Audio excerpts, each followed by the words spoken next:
Morning class. आज हम लोग एक इम्पॉर्टेंट क्वेश्चन पे डिस्कशन करेंगे, तो इस वीडियो को प्रॉपर देखें और वो इम्पॉर्टेंट क्वेश्चन आपको क्लियर हो जाएगा अगर कोई भी डाउट रह गया होगा। ठीक है, चैप्टर फर्स्ट एक्सरसाइज 1.2 का ये क्वेश्चन है।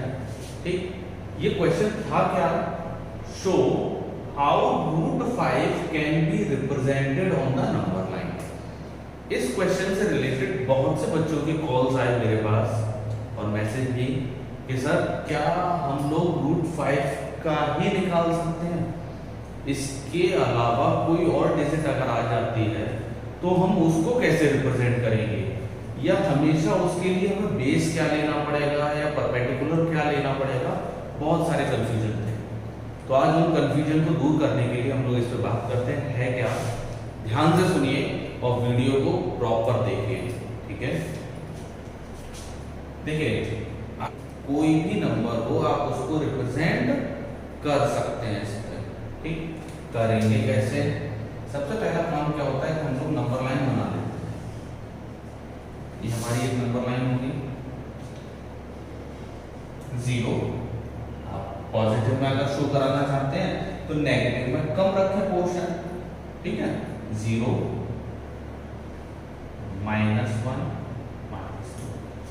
इसमें सबसे खास बात एक ही होती है कि आपका 0 से -1 -2 या 0 से 1 2 3 4 5 इन सभी के बीच में डिस्टेंस कैसी होनी चाहिए, सेम। ये खास बात है। अगर आपने डिस्टेंस कम या ज्यादा कर दी तो आपका क्वेश्चन नहीं बन पाएगा, कहीं ना कहीं गलती हो जाएगी।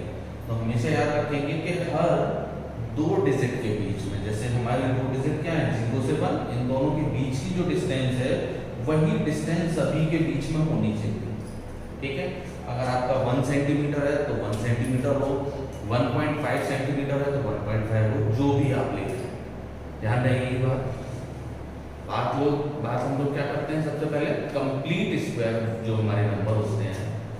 ठीक है, जैसे है √1 √4 रूट कितना 9 √16 √25 √36 सो ऑन। अगर इस फॉर्म में आते हैं नंबर्स तो उनको रिप्रेजेंट हम लोग कैसे करेंगे नंबर लाइन पे। तो ध्यान रखिए आप, 1 का स्क्वायर रूट अगर हम निकालेंगे तो क्या निकलेगा 1। √4 की वैल्यू क्या आती है 2, क्योंकि 2 2 जा 4। √9 की वैल्यू 3, 16 की वैल्यू 4 5 6 तो ऑन निकल के आ जाएगी, कोई दिक्कत नहीं होगी। बात आती है कि सर अगर यहाँ अंदर माइनस लगा हो तो ध्यान रखेंगे, अंदर माइनस अगर लगा है डिजिट के साथ में तो उसको आप रिप्रेजेंट नहीं कर सकते हैं। ऐसा नहीं है कि अंदर लगा हुआ था माइनस तो हमने ये लिख दिया, नहीं कर सकते। ये चीज आपकी क्लियर हो जाएगी जब एक वीडियो आएगी 10th क्लास की। ठीक है, 10th क्लास की एक वीडियो इसमें अपलोड जब हम करेंगे तो उसमें क्लियर करेंगे कि जब भी रूट में नेगेटिव इंटीजर होगा, कैसा इंटीजर नेगेटिव, तो कैसा होता है वो कैन नॉट डिफाइन, हम उसको डिफाइन ही नहीं कर पाते। ठीक है, तो चलिए, कभी भी माइनस अंदर नहीं होगा, रूट के बाहर है। अगर माइनस कैसा है रूट के बाहर, तो √1 का 1 और माइनस का 1, √4 का कितना हो जाएगा -2, तो हम रिप्रेजेंट कर सकते हैं। ठीक है, तो प्लस के पहले समझ लीजिए, आपका था √1 की वैल्यू 1, 4 की 2, ठीक है, 9 की 3, 16 की 4, 25 की 5, 36 की 6। रिप्रेजेंट कैसे करेंगे आप, यहाँ से स्टार्ट होंगे, कहाँ से होंगे, यहाँ से स्टार्ट होंगे, और जब यहाँ से स्टार्ट होंगे तो पहला अगर हम आते हैं तो कहाँ हो जाएगा √1, यहाँ रिप्रेजेंट हो जाएगा सीधे सीधे, आपको कुछ भी नहीं करना होगा यहाँ। तो √4 कहाँ हो जाएगा, यहाँ यहाँ ऐसे बढ़ते जाएंगे, कोई दिक्कत है। ठीक, आगे हम लोग चलते हैं कि अगर इनके अलावा कोई डिजिट आती है तो वो रिप्रेजेंट कैसे होगी। इनको भी उसी वे से करेंगे जैसे अभी मैं आपको फिगर समझा रहा हूं, वे वही होगा लेकिन आपको प्लेसेस मिल जाएंगे सीधे सीधे, ठीक है। तो ध्यान रखेंगे जैसे आ गया आपका रूट 2 आ गया, पहले रूट 2 समझ लीजिए, फिर आपको बता देंगे रूट 3 और फिर एक बता देंगे रूट 4, ठीक है। तो अगर रूट 2 आता है उसको आप कैसे करेंगे। सबसे पहले रूट 2 को निकालने का तरीका आपको याद आना चाहिए। हम इसको निकालेंगे कैसे, थोड़ा सा अगर याद होगा पिछली वीडियो का तो हम लोगों ने क्या यूज किया था, पीजीटी, पाइथागोरस थ्योरम। पीजीटी क्या था, हाइपोटेनियस का स्क्वायर इक्वल बेस का स्क्वायर प्लस हाइट का यानी परपेंडिकुलर का स्क्वायर, ठीक। ये बात आपको हमेशा मैंने क्लियर की होगी पिछली वीडियो में भी कि परपेंडिकुलर हमेशा 1 ही लेंगे हम, बेस आपका चेंज होता रहेगा, परपेंडिकुलर हमेशा क्या लेंगे 1। तो रूट 2 बनेगा कब, परपेंडिकुलर 1 का स्क्वायर। यहां क्या रखना है वो भी अभी आप देखेंगे, 1 का स्क्वायर कितना हो गया 1, यहां क्या रख लें 1, क्योंकि 1 का स्क्वायर करेंगे 1 हो जाएगा और 1 और 1 कितना हो जाएगा हमारा 2, कितना हो जाएगा 2। और यहां चल रहा है हाइपोटेनियस का स्क्वायर। क्लियर किया था कि अगर LHS साइड में स्क्वायर लगा हुआ है तो वो स्क्वायर RHS साइड में जाके किसका काम करेगा, रूट का। किसका काम करेगा, रूट का। मिल गई आपको रूट 2, ठीक। तो पहले 0 से 1 हम जाएंगे, देखिए 0 से 1 पे कितना 90 डिग्री का हम एंगल बनाएंगे। आप किससे बनाएंगे, प्रोटेक्टर से। किससे, प्रोटेक्टर से, ठीक। और फिर यहाँ पे ध्यान से देख लें, ये देखिए हमने इसको क्या करा दिया, मीट करा दिया, ठीक है। जैसे इसको आप मीट कराएंगे यहाँ आपको कितना मिल गया 1, बेस भी कितना मिल गया 1 और हाइपोटेनियस कितनी निकल के आ गई, रूट 2 निकल के आ गई। या A कंसीडर कर लें और इसको B। अब हाइपोटेनियस जैसे ही आपको मिल जाएगी उसके बाद आपको क्या करेंगे, OB यानी कि हाइपोटेनियस OB, इसको कंपास में आप भर लेंगे और क्या लगा देंगे, आर्क। जैसे ही आप आर्क लगाएंगे कुछ इस तरीके से लगेगी। इस पॉइंट को आप अपनी मर्जी से C देना चाहें C दे दें और आप लिख सकते हैं क्या कि OC इक्वल किसके है, OB के है। क्यों है, रेडियाई ऑफ सेम आर्क,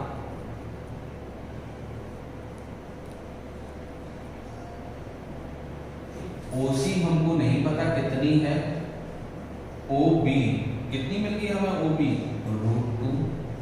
हमारा यहां से यहां तक की डिस्टेंस कितनी निकल के आ जाएगी, रूट 2 निकल के आ गई। ये तो रूट 2 हो गया आपका। अब हम बात करेंगे रूट 3 को रिप्रेजेंट करने के लिए। तो रूट 3 जब भी आप रिप्रेजेंट करेंगे तो यहाँ पहले हमें रूट 2 का पता होना चाहिए, तब हम रूट 3 तक जा सकते हैं। ऐसा नहीं है कि हमने यहाँ उठाया 2 रख दिया। अगर आप यहाँ 2 रख दोगे तो पूरी गड़बड़ हो जाएगी, ठीक है। करेंगे क्या आप, वो देखिए रूट 2 हमें मिल गया। अब हम बेस कितना कंसीडर करेंगे, रूट 2। क्यों, रूट 2 का आप स्क्वायर करेंगे तो स्क्वायर से रूट कैंसिल हो जाएगा, क्या रह जाएगा आपका केवल 2 और 2 और 1 कितना हो जाएगा 3, ठीक। यानी कि अब जो रूट 3 के लिए हमारा फिगर बनेगा वो कहां से बनेगा, इस पॉइंट से। OB अब हमारा क्या है, बेस, और इस पे हम कितना बना लेंगे 90 डिग्री का एंगल। क्या बना लेंगे, 90 डिग्री का एंगल। याद रखने के लिए आप लोगों का ये अलग से फिगर बना दे रहे हैं, ठीक है। थोड़ा सा मार्कर अलग यूज कर दिया है। ये आपका बन जाएगा 90 डिग्री का एंगल। शायद याद आए, हमने स्पाइरल बनाया था फोर्थ क्वेश्चन के लिए, ये वही है। ठीक, केवल ये √3 तक हमारा होगा। ठीक, ये भी हमारी वन डिस्टेंस है, ये √2 है, तो हाइपोटेन्यूज कितनी आ जाएगी? √3, और इस पॉइंट को हमने क्या दे दिया? D। क्या नाम दे दिया? D। अब √3 रिप्रेजेंट कैसे होगा? O से D तक की डिस्टेंस आप किस में ले लेंगे? कंपास में। ठीक, आपने ये कंपास में ले ली हाइपोटेन्यूज, और आपने क्या किया? आर्क लगाई। जैसे ही आप आर्क लगाएंगे तो कुछ इस तरीके से आएगा, यानी 2 जो पॉइंट्स है हमारा मार्क किया था उससे पहले, उससे आगे नहीं जाएगी, उससे पहले। और हम इसको नाम देते हैं OE। तो ये हमारा OE जो होगा वो किसके इक्वल हो जाएगा? OD के। ऐसे ही हम लोग यहाँ नीचे क्या लिख सकते हैं? OE इक्वल हो जाएगा किसके? OD के। OD हमने अभी कितना निकाला है? √3। तो OE भी कितना हो गया? √3। कोई दिक्कत आएगी? ठीक, अब अगर हमें करना है भाई √5 वाला, तो सबसे पहला काम आप √2 और √3 निकालेंगे। उसके बाद आप जाएंगे किस पे? √4 पे। अगर हमें √4 वाला काम करना है तो किस पे जाएंगे? √4 पे। इस पे फिर से हम कितना? 1 सेंटीमीटर की अपनी डिस्टेंस आगे बढ़ा देंगे। जैसे ही हम आगे बढ़ाते हैं, ये देखिए, ठीक,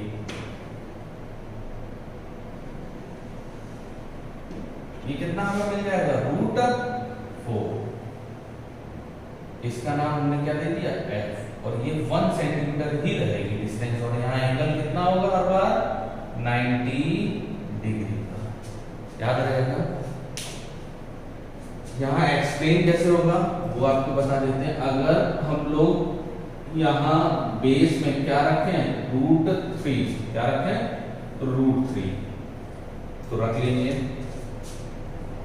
√3 का स्क्वायर। √3 का स्क्वायर करेंगे तो स्क्वायर से रूट कैंसिल, क्या रह जाएगा आपका? 3, और 3 और 1 कितना हो जाता है? 4। और यहाँ स्क्वायर चल रहा है LHS साइड में, RHS साइड में जाके क्या हो जाएगा? √4। अब √4 की वैल्यू क्या मिलती है हमें? 2। क्या होती है? 2। तो आप 2 ना करें, ये आपको वैल्यू बता दी है कि 2 होती है, लेकिन आप 2 यहां नहीं लिखेंगे, आप सिर्फ √4 रहने देंगे, क्योंकि उन्होंने रिप्रेजेंट क्या कराया है आपसे? √4।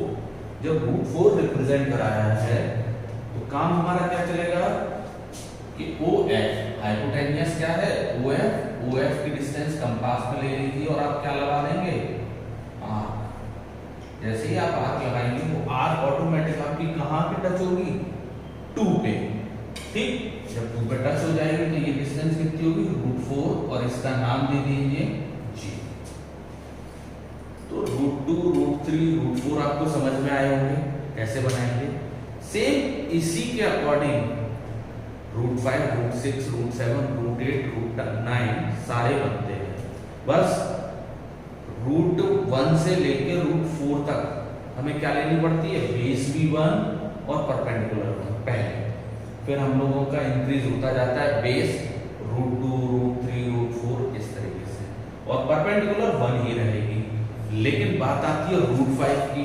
इसकी आती है √5, वो मैं आपको बता चुका था जो हमने क्वेश्चन किया था √5 वाला, उसमें हमने आपको बताया था कैसे करेंगे, देख सकते हैं आप। लेकिन बात आ जाए √6, तो पहले हमें क्या बनाना पड़ेगा? √5। ठीक, समझा देते हैं वो कैसे बनेगा, देखिएगा। ठीक है, हाँ, तो जब बात होगी √6, √7, √8 की, उनको रिप्रेजेंट करने के लिए वही पहले √5 की प्रॉपर्टी हमें पता हो, तो करेंगे कैसे? Using PGD, Pythagoras theorem. क्या होता है? हाइपोटेन्यूज का स्क्वायर इक्वल बेस का स्क्वायर प्लस परपेंडिकुलर का स्क्वायर। हाइपोटेन्यूज हमें पता नहीं है, बेस अभी नहीं लगा सकते, परपेंडिकुलर का स्क्वायर। देखिए, अब 1 का स्क्वायर 1 हो गया, बेस का पता नहीं, हाइपोटेन्यूज का स्क्वायर। सबसे पहला काम हम यहाँ ऐसे डिजिट रखते हैं जो √6 के आसपास आ जाए। तो हम क्या रख सकते हैं? 2, क्योंकि 2 2 जा 4, और 4 और 1 5, 5 किसके नियर होता है 6 के। इन केस अगर हम 3 रख देते हैं तो 3 3 जा 9 और 9 और 1 कितना हो जाएगा 10, जो कि 6 से काफी दूर होगा। सबसे पहला काम हम क्या रखते हैं 2, क्या रखेंगे 2 2 2 जा 4, हमें कितना मिल जाएगा रूट 5। क्यों? क्योंकि हाइपोटेन्यूस से जो रूट लगा हुआ था, सॉरी स्क्वायर लगा हुआ था, वो अपोजिट साइड में जाकर किसका काम करने लगा रूट का। पहला काम होगा हम रूट 5 को रिप्रेजेंट करते हैं। करिए, आपने बेस कितना ले लिया है 2 सेंटीमीटर का, ठीक। यहाँ से आप चलना स्टार्ट हुए और आपने ये 2 सेंटीमीटर का बेस ले लिया। फिर परपेंडिकुलर आपकी 1 है तो आपने परपेंडिकुलर ले ली 1, यहां तक दिक्कत आएगी आपको नहीं। अब हम लोग क्या करेंगे मीट करा देंगे इसको,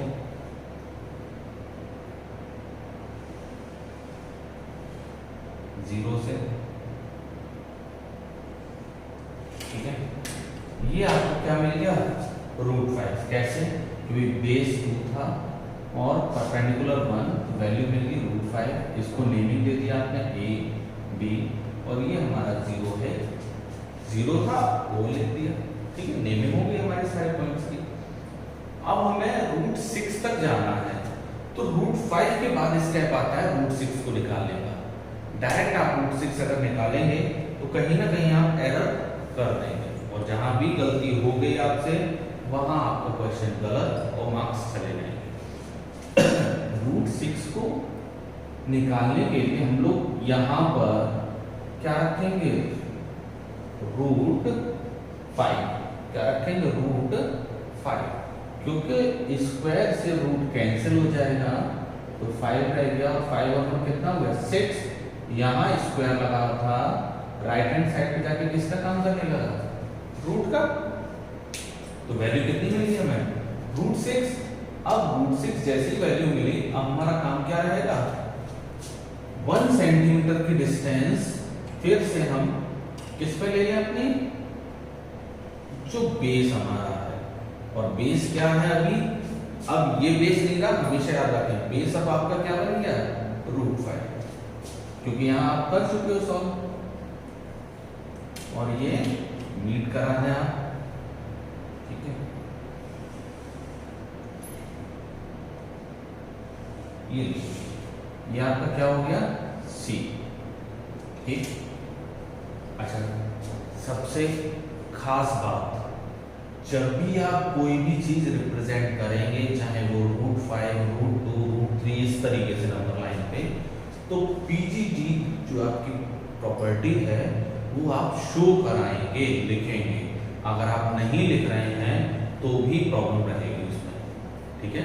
क्योंकि जब आप शो करा देंगे तो कहीं भी गलती का चांस नहीं रहेगा, और जो एग्जामिनर आपकी कॉपी चेक कर रहा है वो ये समझ जाएगा कि बच्चे ने पहले ही क्लियर किया है, शो कराया है, फिर उसने क्वेश्चन किया है, कहीं से कोई भी चीटिंग नहीं की है, ठीक है। तो अब ओसी हमारी क्या हो गई है रूट 6, ओसी हो गई हमारी रूट 6। अब ओ से सी तक की डिस्टेंस को हम क्या ले लें कंपास में, और हम क्या लगा देंगे, जैसे ही हम लोग आर्क लगाएंगे वो आके कहीं यहाँ या जहां भी टच करेगी उस पॉइंट को क्या दे दिया हमने डी, और ओ सी किसके इक्वल हो जाएगी ओडी के।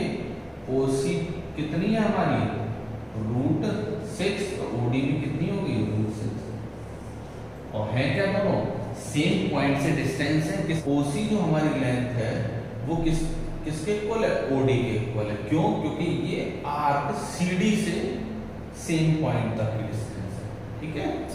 चलो फिर से इसी तरीके से हम रूट 7 को निकालेंगे। किसको निकालेंगे रूट 7 को, तो 1 सेंटीमीटर आगे डिस्टेंस चली जाएगी, ठीक। और बेस कितना हो जाएगा रूट 6, परपेंडिकुलर हमारी जो हाइपोटेन्यूस है हमारी वो मीट हो जाएगी, क्योंकि परपेंडिकुलर 1 है, करा देंगे करेक्ट। सेम इसी तरीके से किस पे जाएंगे रूट 8 पे, और फिर रूट 9 पे, ठीक है। फिर बात आएगी रूट 10। तो रूट 10 के लिए हम लोग बेस कितना लेंगे यहाँ 3। बेस 3 कब लिया जाएगा, जब हम रूट 9 खत्म कर लेंगे। तो आपने कॉम्बिनेशन एक देखा होगा कि रूट 2, रूट 3 और रूट 4 ये सभी एक साथ बनते हैं, यानी एक ही फिगर से 3 चीजें आ जाएंगी।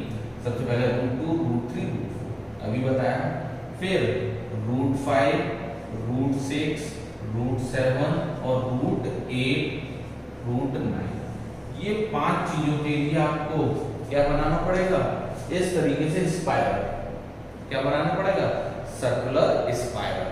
कहां तक, रूट 9 तक, बस। फिर जब रूट 10 पे जाएंगे तो उसके लिए नया बेस होगा। बेस कितना होगा 3, लेकिन परपेंडिकुलर हमेशा कितनी रहेगी 1। तो ये आपका डाउट क्लियर होगा। आगे अगर किसी भी क्वेश्चन में कोई भी डाउट है, जितना पढ़ाया है, तो आप कमेंट कर सकते हैं, ठीक है, या फिर मुझे क्या कर सकते हैं, कॉल कर सकते हैं। मेरा नंबर आपको आगे दिया जाएगा क्वेरी में, देख लें आप। Thank you class.